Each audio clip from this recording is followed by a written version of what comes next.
Hi guys, hello. First let me say welcome to everyone. Let me apologize that I can't be there in person. Both my son and I are not feeling very well, but thankfully with the help of technology, I'm still going to try and be there with you guys in spirit.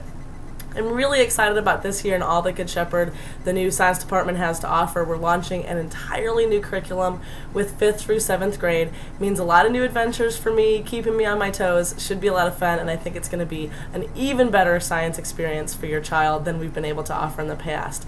Let me back up just a second and tell you a little bit about myself and introduce some of the characters in the room. This is my 6th year here at GSES, and I've loved every minute of it. I came from Texas A&M's Galveston campus, where I majored in marine biology.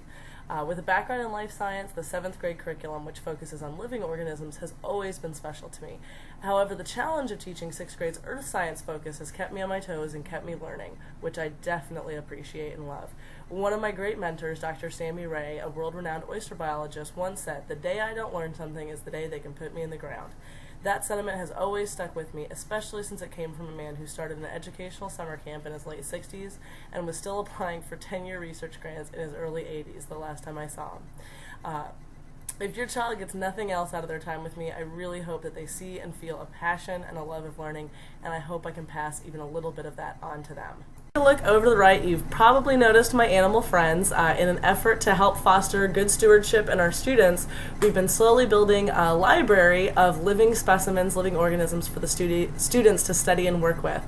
Currently living in my room are our 2 snakes, Jake and Drake, Harry the tarantula, JR and Molly, our tree frogs, and of course the somewhere in excess of 150 Madagascar hissing cockroaches.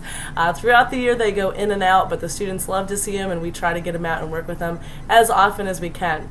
Well, now that we've all been introduced, let's talk about how this year will go in science and the expectations I have for your child. The 7th graders are currently in the beginning of our first unit, Living Together. Our new curriculum stresses learning through real-world situations as well as learning to solve a problem or answer a question. The overall theme of our first unit is water quality, and the students have been challenged to help a small town determine if allowing a large fabric manufacturer to build along their river would be a benefit or not for the town.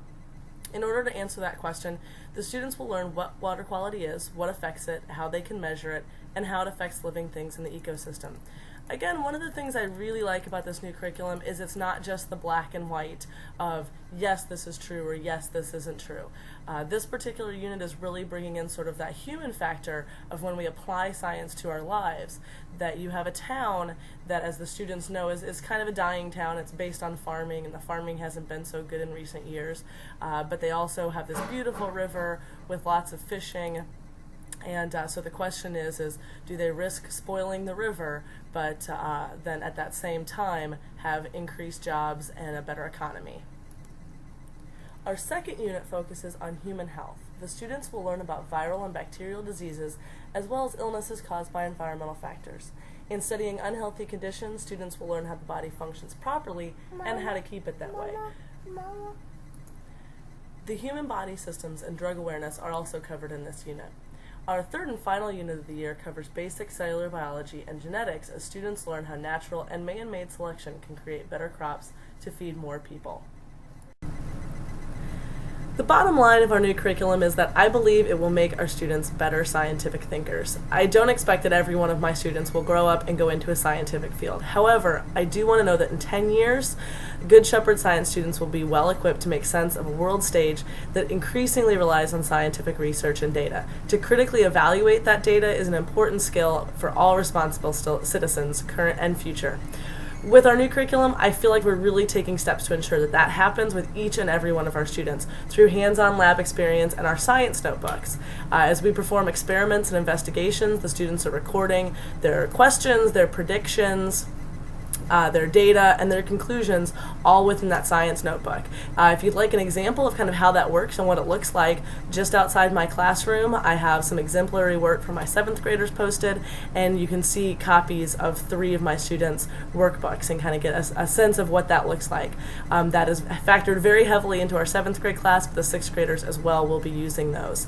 As always, writing is a large part of our curriculum here at Good Shepherd, and the science department is a big part of that. We do writing both on a daily daily basis in our notebooks, in the answers to questions that the students have to do, prediction statements, claim and evidence statements, and on a larger basis where the students will be doing pre-writing and peer review of each other's work, as well as being reviewed by myself before they produce a final finished copy that both they and myself are pleased with. So that's a big part. I really do hope that that's something that you feel your students get out of my classes. I hope that you feel that they've become better writers also, in addition to hopefully a little bit better thinkers. If you have any other questions about our new curriculum or any of my particular classroom policies, I do have some basic information on the websites. If you go under downloads, Miss Anderson's classroom procedures, it's a great place to start and look for that. If your question isn't answered there, please feel free to contact me either by phone or by email. Obviously, my email is canderson@gsesdallas.org. I'm always available to answer those questions that you might have. Please, if you have any concerns, don't hesitate to contact me. Again, let me apologize that I'm not with you guys in person, and I'm really excited about this year. I'm very happy. All the kids so far have just been great. I'm excited. I've got some really great classes, and I hope that they leave my year as better thinkers. So this is Miss Anderson signing off.